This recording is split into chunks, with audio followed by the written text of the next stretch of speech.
क्या आपके भी बाल ऐसे ही कपड़ों पर मिल जाते हैं? आप भी बहुत ज़्यादा परेशान हो चुके हो इस सीवियर हेयर फॉल की वजह से? देखो, अभी फ़िलहाल ठंडी का मौसम चल रहा है, तो हेयर फॉल होना तो मैंडेटरी ही है। बिकॉज़ बहुत सारे लोग इससे परेशान होते हैं, बहुत सारे लोग इससे फेस कर रहे होते हैं। तो अगर आप भी उनमें से ही एक हो, तो इस वीडियो को एंड तक ज़रूर देखते रहो, क्योंकि आज आपके लिए ऐसी एक नेचुरल रेमेडी लेकर आई हूँ, जिसने मुझे काफ़ी हद तक पॉजिटिव रिजल्ट्स दिए हैं। तो आज आपके साथ एक ऐसी रेसिपी शेयर कर रही हूँ जो कि बहुत ही ज़्यादा अच्छी है, आपकी ओवरऑल हेल्थ के लिए बहुत ही ज़्यादा फ़ायदेमंद है। So without further ado, let's quickly dive into our video. तो इसके लिए आपको ये सारे इंग्रेडिएंट्स लगेंगे, जो मैं आपको वन बाय वन दिखा दूँगी कि आपको कितना मेजरमेंट लेना है, कितनी क्या चीज़ें लेनी है। तो शुरुआत करते हैं। तो सबसे पहले एक कढ़ाई लो और उसे थोड़ा-सा गरम कर लो। फिर उसमें डालो फ्लैक्स सीड्स यानी कि अलसी के बीज। अभी मैं ये थोड़ा-सा ज़्यादा पोर्शन बना रही हूँ, तो आप अगर इतना ज़्यादा नहीं बनाना चाहते, तो आप इसे सिर्फ़ 1 कटोरी ही ले सकते हैं। इसे बहुत अच्छे से रोस्ट कर लेना है। मैंने इसे मीडियम फ्लेम पर ऑलमोस्ट 5 मिनट तक इसे रोस्ट कर लिया था, ताकि इसका जो कच्चापन है वो सारा निकल जाए। तो बीच-बीच में स्टर करते हुए आप इसे अच्छे से रोस्ट कर लो, और डिफ़रेंस देख पा रहे हो आप, जो कच्चे वाले फ्लैक्स सीड्स हैं उनके कंपैरिज़न में ये जो हमने रोस्ट कर लिए हैं वो थोड़ा-सा ज़्यादा ग्लेज़ी हो चुके हैं। तो बहुत अच्छे से इन्हें रोस्ट कर लेना है। इसमें थोड़ा-सा ही टाइम लगता है एज़ कम्पेयर टू बाकी के इंग्रीडिएंट्स। तो इसको अच्छे से रोस्ट कर लो, क्योंकि जब हम इसे लड्डू में ऐड करेंगे, तो हमें वो कच्चापन फेस नहीं करना चाहिए। मतलब वो कच्चापन हमें बहुत ही अजीब लगेगा, तो इसे अच्छे से रोस्ट कर लेना है। तो आप इसको टाइम दे दो और टाइम के साथ इसे अच्छे से रोस्ट करके साइड में निकाल लो। तो यही बस आपको करते रहना है कि बीच-बीच में इसे स्टर करते रहो, नहीं तो ये चिपक जाते हैं। तो मैंने क्या करा था, थोड़ी-सी फ्लेम लो कर दी थी जब मैंने इसे निकाल लेना था।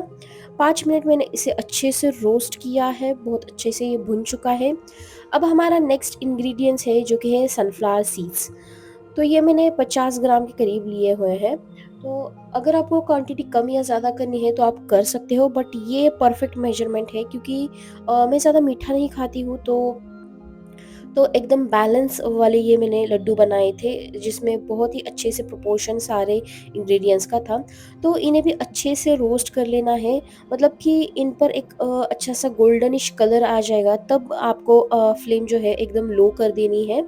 तब तक इसे आपको अच्छे से भून लेना है मीडियम फ्लेम पर। ये जब अच्छे से भून जाए तो इन्हें भी साइड में निकाल लो। बेटर होगा कि आप इन सारे भुनी हुई चीज़ों को एक जगह पर ही इकट्ठा कर लो। फिर नेक्स्ट हमारा इंग्रेडिएंट्स है, जो कि है ये पंपकिन सीड्स। इसको भी मैंने 50 ग्राम के करीब लिया है, और एक थोड़े से मेरे पास एक 1.5 चम्मच ज़्यादा थे, जो पिछले मेरे बैच में से बचे हुए थे, तो वो भी मैंने ऐड कर दिए हैं। तो इसको भी अच्छे से भून लो, और इसका भी थोड़ा-सा गोल्डनिश कलर आ जाए, आपको पता लग जाए कि ये रोस्ट हुए हैं, तब इसे आपको निकाल लेना है। जैसे हम मूँगफली भूनते हैं, वैसा ही इसको भी भून लेना है। कलर आ जाने के बाद आपको इसे निकाल लेना है। फिर आगे बढ़ते हैं हमारी वीडियो में, और जो हमारा नेक्स्ट इंग्रेडिएंट है वो है सफ़ेद तिल। तो ये मेरे पास ऑलरेडी रोस्ट करके हुए रखे थे, भुने हुए रखे थे, तो इसको दोबारा मैं रोस्ट नहीं करने वाली हूँ। बट अगर आपके पास कच्चे वाले हैं तो आप इसको ज़रूर भून लें। मेरे पास भुने हुए थे, इसलिए मैं इसे डबल नहीं भून रही हूँ। फिर ये जो है वो मेथी के दाने हैं, बहुत ही ज़्यादा बेनिफिशियल होते हैं हेयर्स के लिए। इससे आपकी जो हेयर फॉल है वो कम हो जाएगी। अगर आपको डैंड्रफ की प्रॉब्लम है तो वो भी इससे क्योर हो जाएगी। तो बहुत सारे इंग्रेडिएंट्स में आपको दिखा होगा कि शैम्पूज़ वगैरह में मेथी के सीड्स यूज़ होते हैं। तो ऊपर लगाने के बजाय मैं आपको ये सजेस्ट करूँगी कि आप इसको इनटेक कर लो, वो ज़्यादा बेनिफिशियल रहेगा। क्योंकि देखो, अल्टीमेटली जो हमारी ग्रोथ होती है, कुछ प्रॉब्लम्स वगैरह होते हैं, वो हमारे डाइजेशन में ही फ़र्क हो जाता है, कुछ-कुछ ह्यूमिड की वजह से, क्लाइमेट की वजह से हो जाता है। तो यहाँ पर मैंने अभी ड्राई फ्रूट्स लिए हैं, जो कि काजू लिए थे मैंने, वो भी 50 ग्राम के करीब थे, और उनको भी अच्छे से भून लिया है। फिर अभी मैंने बादाम लिए हैं, उनको भी अच्छे से रोस्ट कर लिया। तो इस बादाम और काजू में आप कम ज़्यादा कर सकते हो। अगर आपको चाहिए वॉलनट, तो आप वॉलनट भी डाल सकते हो। मुझे वॉलनट मिला नहीं। वॉलनट भी बहुत ज़्यादा अच्छा होता है हमारे स्किन के लिए, हेयर के लिए। तो सारे जो इंग्रेडिएंट्स हैं वो अच्छे से भुन चुके हैं। मैं आपको यही दिखा रही हूँ कि बहुत अच्छे से ये भुन चुके हैं, एकदम ऐसे टूट रहे हैं, जो पिचक नहीं रहे हैं बट टूट रहे हैं अच्छे से। तो ये हमारे जो इंग्रेडिएंट्स हैं अच्छे से भुन चुके हैं। तो अभी इनको हमें प्रॉपरली ठंडा कर लेना है, कंप्लीटली एकदम कूल कर लेना है। तो मिठास के लिए यहाँ पर मैं गुड़, चीनी कुछ भी यूज़ नहीं कर रही हूँ। सिर्फ़ ये मैं जो खजूर होते हैं वो यूज़ कर रही हूँ। अभी एक मिक्सी का जार लेना है आपको, और इसमें आपको ये ध्यान रखना है कि आपका जो मिक्सी का जार है वो प्रॉपर ड्राई होना चाहिए। अगर थोड़ा-सा भी गीला रहता है तो लड्डू जो है वो आपके 1 वीक में ही ये ख़राब हो जाएँगे। तो वो हमें बिल्कुल भी नहीं चाहिए। अगर हम ऐसे इतने सारे पैसे इन्वेस्ट कर रहे हैं हमारी हेल्थ के लिए, तो थोड़ी-सी हमें केयर तो ज़रूर करनी होगी। तो जो आपका जार है वो पूरे की पूरे तरह से ड्राई होना चाहिए, और जो ढक्कन है उसका वो भी ऑफ़ कोर्स ड्राई ही होना चाहिए, गीला बिल्कुल भी होना नहीं चाहिए। तो इसको हम अब पीस लेंगे। तो मेरा क्या हुआ था, ये जो जार है मतलब जो क्वांटिटी थी वो थोड़ी-सी ज़्यादा थी, तो मैंने क्या कर लिया, एक बड़ा वाला मिक्सी का जार ले लिया और उसमें ही मैं अब इसको सारे इंग्रीडिएंट्स को ब्लेंड करने वाली हूँ। तो अगर आपकी भी मेरी जितनी ही क्वांटिटी है तो मेक श्योर कि आप पहले ही बड़ा वाला बर्तन ले लो, नहीं तो फिर ज़्यादा बर्तन हो जाएगी और फिर मम्मी आपको डाँट देगी, जैसे कि मैंने खाई है। तो ऐसा बिल्कुल भी नहीं करना है हमें। तो अगेन ये बहुत ज़्यादा हो रहा था, तो मैंने इसे 2 बैच में कन्वर्ट कर लिया और 2 बैच में इसे ग्राइंड कर लिया। तो जो पाउडर अभी बनी है तो हम एक सेपरेट बर्तन में इसे निकाल लेंगे, और ये वाली मेरी लास्ट बैच है तो इसको भी हम ग्राइंड कर लेते हैं।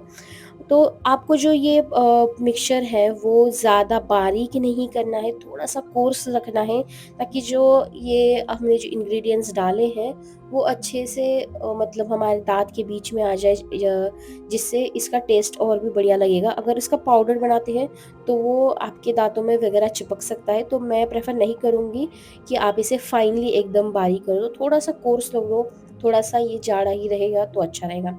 अब लेना है हमें खजूर, तो खजूर मैंने आधा किलो लिए थे और थोड़े से उसमें से हमने खा लिए थे, तो करीबन आप इसे आधा किलो तक ले सकते हो। ये प्रॉपर मेजरमेंट है, बहुत अच्छे से आपके लड्डू बन जाएँगे। मैं ज़्यादा मीठा खाती नहीं हूँ, इसलिए मैंने ये कम रखा है। अगर आपको चाहिए तो आप खजूर बढ़ा सकते हैं। फिर हमने ली थी कढ़ाई और थोड़ा-सा उसमें लेना है घी। घी जब गरम हो जाएगा तब हमें ये जो खजूर है उनको डाल देना है और उनको अच्छे से भून लेना है।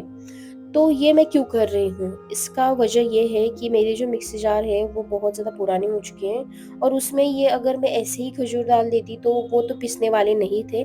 इसलिए मैंने ये ट्रिक अपनाई है, और पिछली बार मैंने भी सेम ट्रिक को अपनाया था और अच्छे से ये जो खजूर है तो वो बहुत अच्छे से पीस गए थे, ग्राइंड हो चुके थे।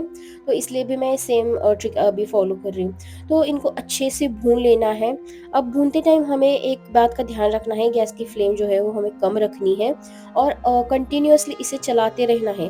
वरना क्या होता है, अगर हम इसे बीच में ही चलाना छोड़ देते हैं तो वो पैन को चिपक सकते हैं, जो कि हमें चाहिए नहीं। जो मेरे लास्ट में थोड़े से चिपक भी गए थे, बट स्टिल हमें इसे अच्छे से चलाते रहना है, क्योंकि ये जो हमारी कढ़ाई थी वो नॉन स्टिक नहीं थी, इसलिए थोड़े से चिपक गए थे। तो इसे मैंने अच्छे से पीस लिया है, इसको ठंडा करना है और फिर बाद में इसे आपको पीस लेना है, गरम में आपको इसे पीसना नहीं है। तो अच्छे से इसे पीस लो।